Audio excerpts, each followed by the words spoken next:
અવાજ આવે છે બધાને મારો? हाँ सर। हाँ सर। हाँ सर। हाँ પીપીટી દેખાય છે બધાને?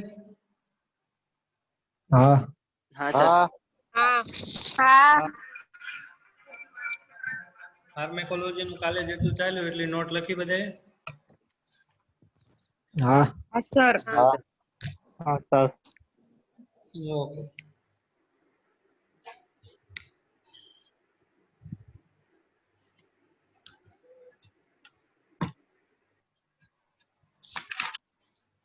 दरवाजो खुलो છે કહી દો.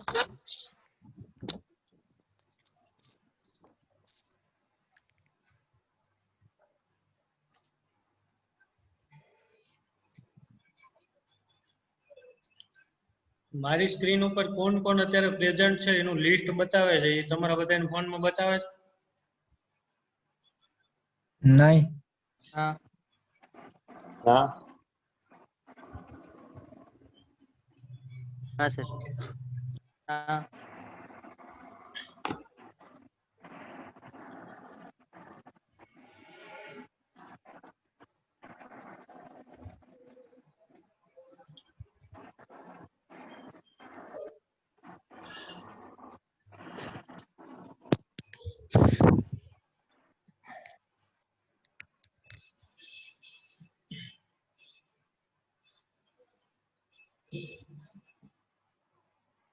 ચલો ચાલુ કરશું હવે. हाँ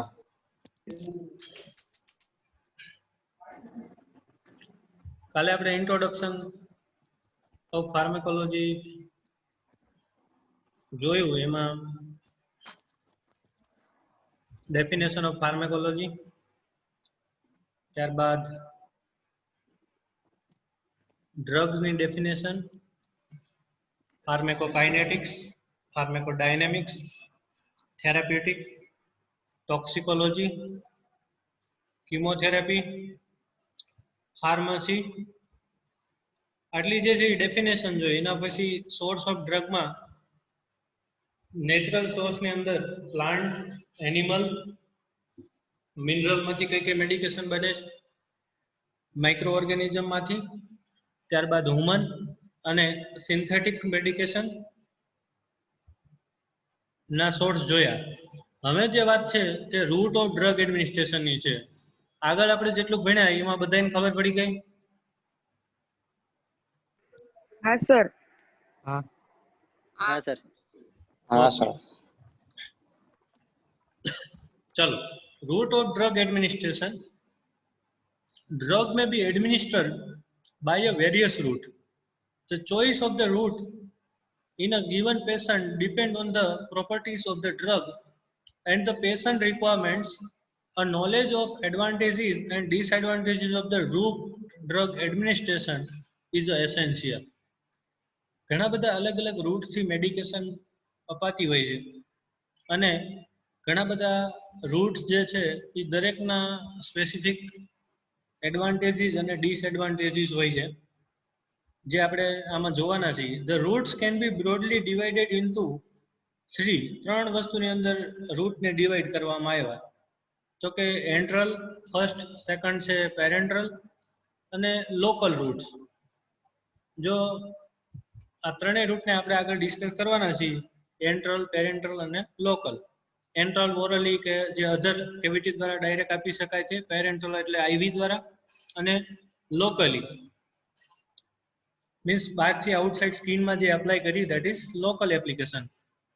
એન્ટ્રલ રૂટ છે એટલે કે ઓરલી આપણે જે ડાયરેક્ટ મેડિકેશન આપીએ, ટેબ્લેટ હાથમાં દીધી અને પેશન્ટને કહી કે આ ટેબ્લેટ ગળી જવાની છે, તો that is oral injection. Through the orally તમે આપી. એટલે સૌથી મોસ્ટ કોમન જો રૂટ હોય તો એ ઓરલ રૂટ છે. ઓલ્ડેસ્ટ અને સેફેસ્ટ રૂટ ઓફ ડ્રગ, જૂનામાં જૂનો દવા દેવાનો રૂટ જો હોય તો એ ઓરલ રૂટ છે, અને સેફમાં સેફ રૂટ છે દવા આપવા માટે. એન્ડ ઇટ ઇઝ અ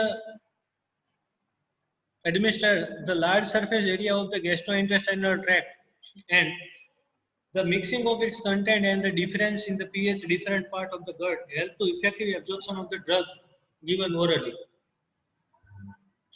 મેં તમને કાલ પેરાસિટામોલનું એક એક્ઝામ્પલ આપેલું કે પેરાસિટામોલ લ્યો એટલે પેલા સ્ટમકમાં જાય, એનું એબ્ઝોર્પ્શન થાય, ડિસ્ટ્રીબ્યુશન થાય, મેટાબોલિઝમ થાય, અને પછી મેડિકેશન છે એ એક્સટ્રીટ થાય. એવી જ રીતે કોઈ પણ દવા જ્યારે ઓરલી આપવામાં આવે ત્યારે ઓરલી મેડિકેશન જે છે તે ઇસોફેગસમાંથી સ્ટમક સુધી પહોંચે, સ્ટમકમાં એ મેડિકેશન જે છે તેનું એબ્ઝોર્પ્શન થાય, ત્યારબાદ ડિસ્ટ્રીબ્યુશન થાય, ત્યારબાદ મેટાબોલિઝમ, અને લાસ્ટમાં એક્સક્રીશન. અને જે ઓરલી મેડિકેશન બધી જે આપવામાં આવે છે એના ઘણા બધા ફાયદા છે. એક તો તમે જ્યારે ઓરલી મેડિકેશન આપો તો સેફ રૂટ છે, એટલે પેશન્ટને આપો એટલે પેશન્ટ ડાયરેક્ટલી મોં વાટે લઈ લે છે orally. After that most convenient route, બહુ જ ઇઝી છે, પેશન્ટને બહુ આપણે સિમ્પલી સમજાવી શકીએ કે આ મેડિકેશન આમાંથી સ્ટ્રીપમાંથી કાઢવાની, વોટર એક ગ્લાસમાં જોડે રાખવાનું અને આવી રીતે મેડિકેશન ઉતારી જવાની છે. Then most economical. Most economical એટલે એવું નથી કે વધારે ખર્ચાળ છે. આમ ખર્ચાળ એના માટે છે કે જે પણ મેડિકેશન હોય, કારણ કે બધાના મેડિકેશન ફોર્મ અવેલેબલ હોતા નથી, ઘણા ઇન્જેક્ટિવ ફોર્મમાં હોય, પણ ઘણી મેડિસિન હોય એ ઇન્જેક્શનમાં જ બનતી હોય, પણ એને જ્યારે ટેબ્લેટ ફોર્મમાં આપણે લેવા જઈએ બહાર બજારમાં તો ત્યારે તે ટેબ્લેટની પ્રાઇસ ઘણી બધી વધારે હોય છે. એટલે ઘણા ઇન્જેક્ટેબલ મોસ્ટલી કોમનલી ઇન્જેક્શન ફોર્મમાં જ મળતા હોય, જેમ કે સેફ્ટ્રાએક્ઝોન, સિફોટેક્ઝિમ, એ બધા મોસ્ટલી ઇન્જેક્ટેબલ છે. એટલે એને તમે જ્યારે ટેબ્લેટ ફોર્મમાં જ્યારે માર્કેટમાં લેવા જાઓ ત્યારે મળે ખરા, એને પણ એની પ્રાઇસ ખૂબ જ વધારે હોય, એટલે બહુ ઇકોનોમિકલી કોસ્ટલી પડતા હોય. Drug can be self એડમિનિસ્ટર્ડ. તમે પોતે જાતે જ લઈ શકો છો. પેશન્ટ એકવાર હોસ્પિટલમાં એડમિટ હોય અને પછી પહેલી એકવાર તમે સમજાવી દો કે આ દવા આ ટાઈમે તમારે લઈ લેવાની છે, એટલે પેશન્ટ પોતાની જાતે જ લઈ લેશે. પછી પેશન્ટ જ્યારે ડિસ્ચાર્જ થાય ત્યારે પણ તમે એને સમજાવી દો કે આ દવા આ ટાઈમે લેવાની છે, એટલે એની રીતે લઈ શકે છે. Non ઇન્વેસિવ route. ઇન્વેસિવ અને નોન ઇન્વેસિવમાં ઘણો બધો તફાવત છે. ઇન્વેસિવ એટલે એવું કે તમારા બોડીને કોઈ ઇન્જુરી કરો તો દેટ ઇઝ ઇન્વેસિવ, ઇન્જુરી થતી હોય તો. નોન ઇન્વેસિવ એટલે જેમાં કોઈ ઇન્જુરી કર્યા વગર મેડિકેશન આપવામાં આવે તો દેટ ઇઝ નોન ઇન્વેસિવ. જેમ કે તમે ઇન્જેક્શન ભરીને પેશન્ટને આપો તો તમે આર્ટરી કે વેઇનમાં ઇન્જેક્શન જ્યારે આપો છો ત્યારે આર્ટરીની અંદર તમે પંચર કરો છો, ત્યારે એ ઇન્જેક્ટેબલ મેડિકેશન જે છે તેને તમે આપી શકો છો. નોન ઇન્વેસિવમાં આમાં ઓરલી આપો તો આમાં બોડીને કંઈ ડેમેજ કરવાનું નથી. ડાયરેક્ટલી તમે પેશન્ટને આપશો અને એને કહીશો કે આ મેડિકેશન જે છે તે ગળી જવાની છે, એટલે પેશન્ટ ઓટોમેટિકલી લઈ લેશે. એમાં કોઈ બોડીને કંઈ ડેમેજ થવાનું નથી. તો નોન ઇન્વેસિવ એટલે કોઈ બોડીને કોઈ ઈજા કર્યા વગર જે દવા આપવામાં આવે ધેટ ઇઝ નોન ઇન્વેસિવ રૂટ. અને કોઈ બોડીની અંદર કોઈ ઇન્જુરી કે કોઈ પંચર કરીને આપવામાં આવે તો ધેટ ઇઝ ઇન્વેસિવ રૂટ. અહીં સુધી ખ્યાલ આવી ગયો બધાને?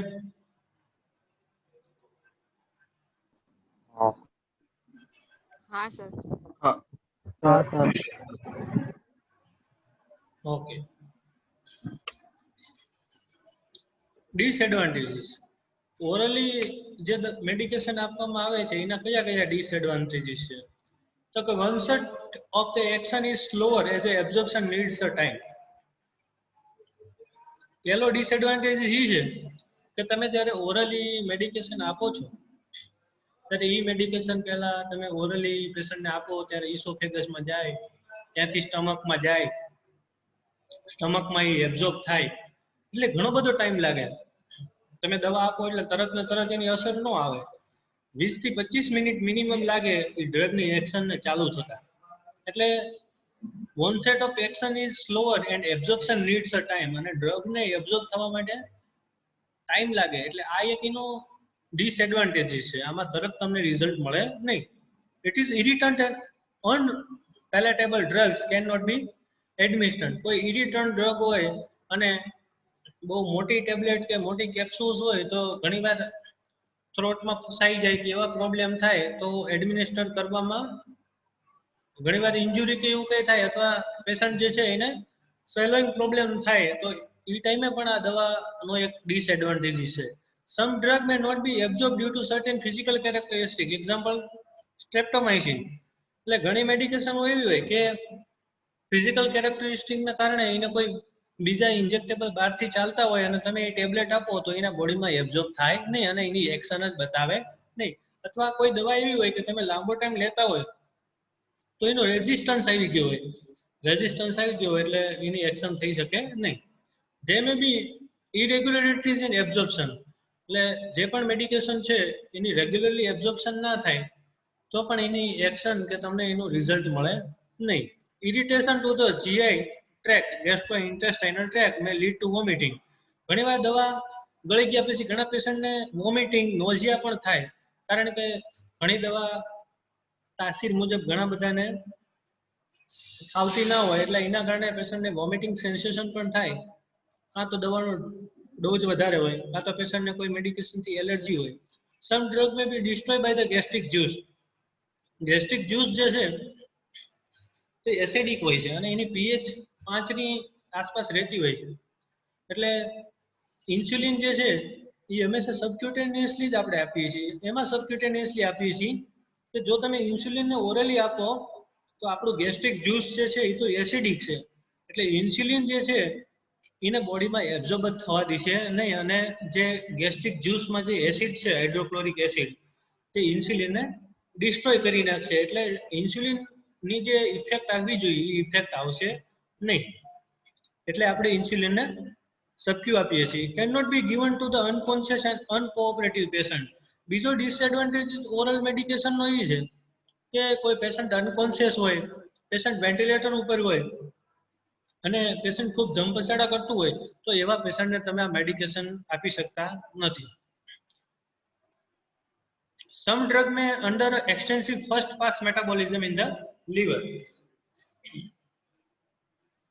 એટલે ઘણી બધી મેડિકેશન એવી હોય કે ડાયરેક્ટલી એક્શન કરવાને બદલે ડાયરેક્ટલી એ લીવરમાં જઈને મેટાબોલાઇઝ થઈ જાય અને એક્સરે થઈ જાય. એની જે એક્શન આવવી જોઈએ એ એક્શન આવે નહીં.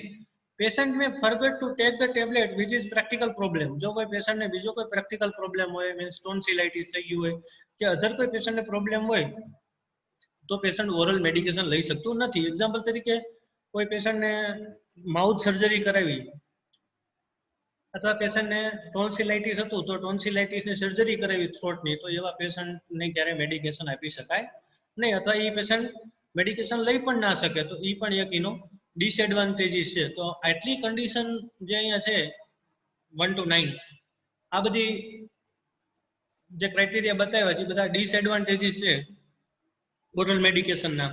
અહીં સુધી બધાને ખ્યાલ આવી ગયો? હા. ઓકે. હા સર. ત્યારબાદ છે enteric coated tablet. Enteric coated tablet કોને કહેવાય કે some tablet are coated with the substance like cellulose. જે ટેબ્લેટની ઉપર સેલ્યુલોઝ, એસિટેટ,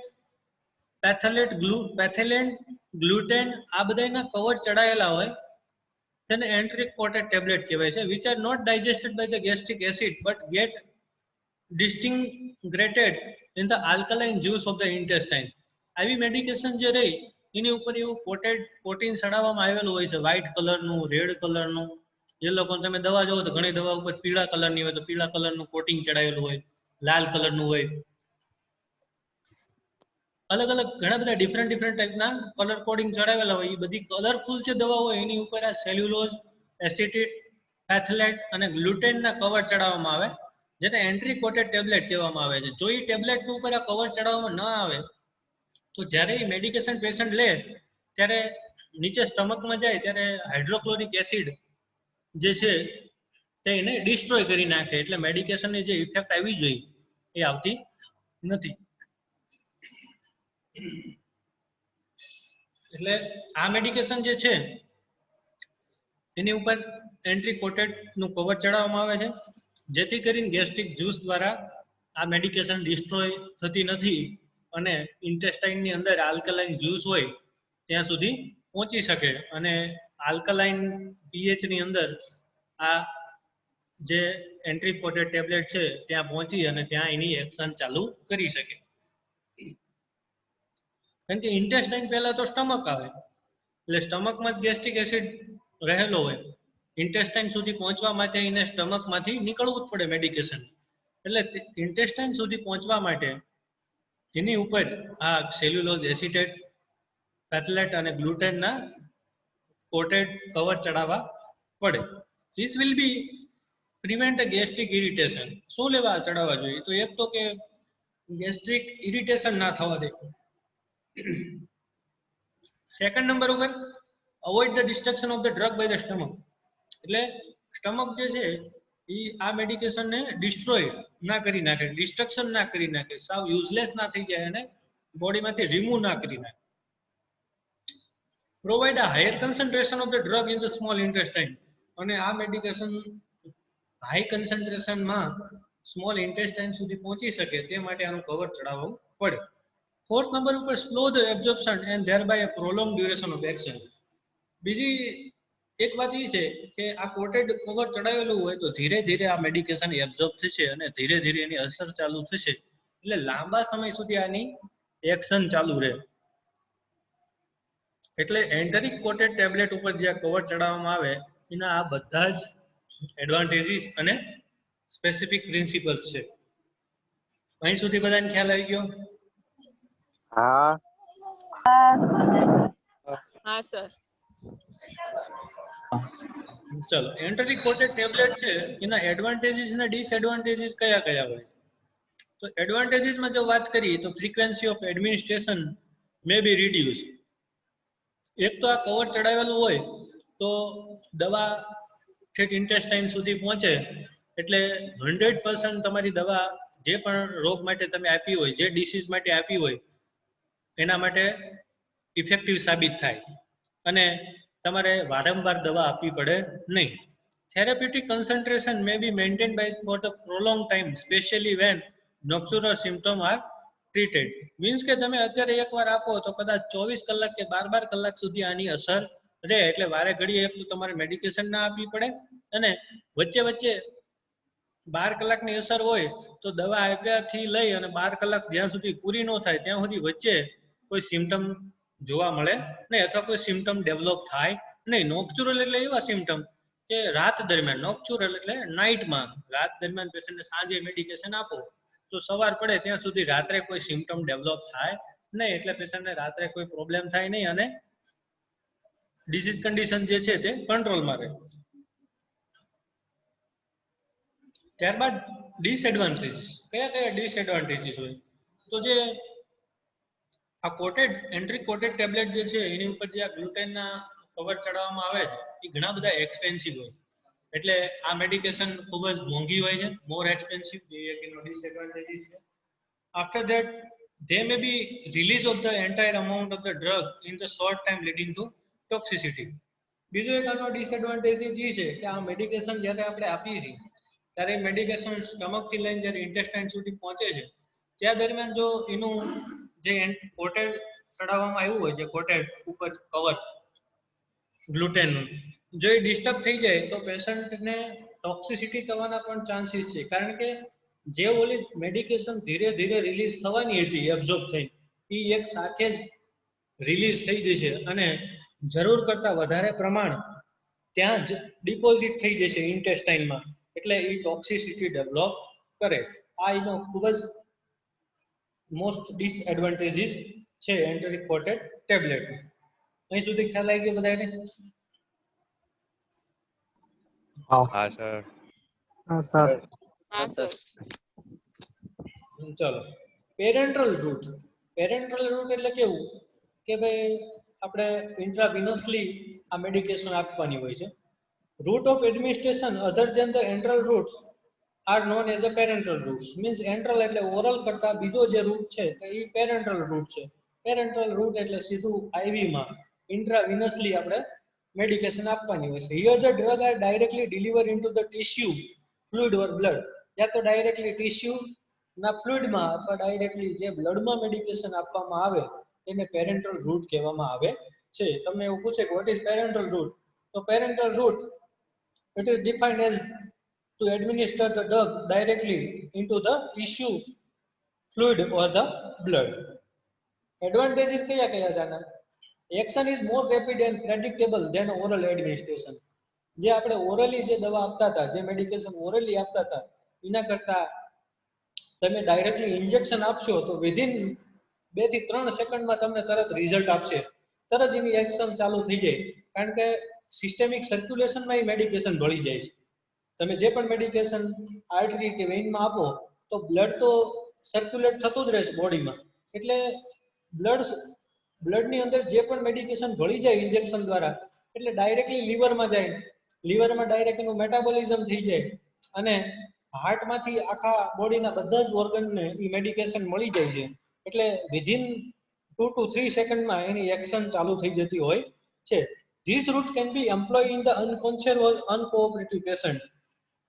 આ પેરેન્ટલ રૂટ જે છે તે આપણે કોઈ પેશન્ટ અનકોન્શિયસ હોય કે પછી મેન્ટલ પેશન્ટ હોય ને બહુ ધમપછાડા કરતું હોય તો એને 5-7 જણા પકડી ઇન્જેક્શન મારી દો તો એમાં પણ ખૂબ જ સારામાં સારું રિઝલ્ટ આપતી હોય છે. Gastric irritant can be given parenterally and therefore irritation to the gastrointestinal tract can be avoided. એટલે સ્ટમક જે છે એને ઇરિટેશન ના થાય એની માટે પેન્ટોપ્રાઝોલ એન્ટાસિડ એસિડિટી ના કરે એવા ઇન્જેક્શન પણ અવેલેબલ હોય છે. એટલે પહેલા એ ઇન્જેક્શન આપી દો એટલે પ્રોબ્લેમ થતા નથી. અહીં સુધી ખ્યાલ આવી ગયો બધાને? હા હા સર. હા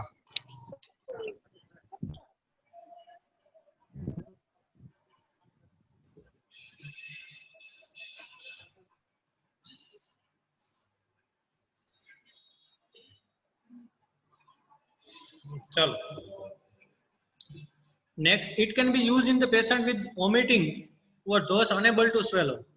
કોઈ પેશન્ટ ને વોમિટિંગ ચાલુ હોય અને કોઈ પેશન્ટ કોઈ મેડિકેશન ઓરલી લઈ ન શકતું હોય, સ્વેલો ગળી શકતું ન હોય તો એવા પેશન્ટમાં ઇન્જેક્શન ખૂબ જ સારું રિઝલ્ટ આપે છે.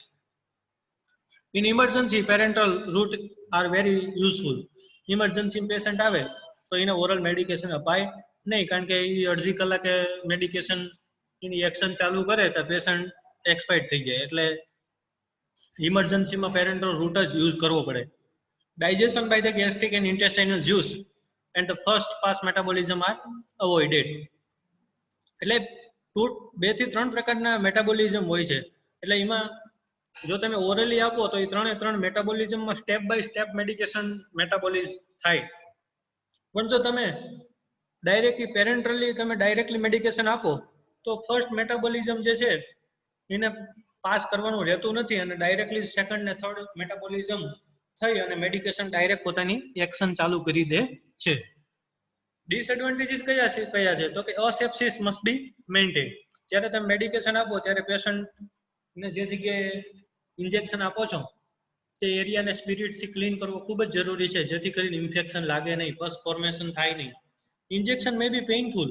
બીજો ડિસએડવાન્ટેજ એ છે કે જેમાં જ્યારે ઇન્ટ્રામસ્ક્યુલર આપો તો ઇન્ટ્રામસ્ક્યુલરમાં પેશન્ટને પેઇન પણ થાય, ઇન્ટ્રાવિનસમાં પણ પેઇન થાય કે તમારી ટેકનિક ખોટી હોય તો પણ પેઇન થઈ શકે. મોર એક્સપેન્સિવ, લેસ સેફ એન્ડ ઇનકન્વેનિયન્ટ. બીજી વસ્તુ એક તો ઇન્જેક્શન ટેબ્લેટ કરતાં ઇન્જેક્શન મોંઘા હોય છે એટલે વધારે કોસ્ટલી પડે મેડિકેશન, અને જો ટેકનિક સારી ન હોય તો સેફ પણ ઓછું છે અને ઇનકન્વીનિયન્ટ છે. After that ઇન્જુરી to the nerve and other tissue મે અકર. એટલે ઘણીવાર નર્વને પણ ઇન્જુરી થઈ શકે જો તમે પ્રોપર ટેકનિક તમારી મેડિકેશન આપવાની ના હોય તો, અને અધર ટિશ્યુ મે અકર, અને નર્વ અને ટિશ્યુ પણ ડેમેજ થઈ શકે. જેમ કે તમે ઇન્ટ્રામસ્ક્યુલર ઇન્જેક્શન આપો છો પણ તમને ખબર નથી કે ગ્લુટિયસ મિનિમસમાં આપવાનું છે, ગ્લુટિયસ મેક્સિમસમાં આપવાનું છે, તો તમારી ટેકનિક ખોટી છે તો નવ જે છે એ પણ ડેમેજ થશે અને જોડે જોડે ટીસ્યુ પણ ડેમેજ થશે. અહીં સુધી ખ્યાલ આવી ગયો બધાને પેરેન્ટલમાં? હા. હા.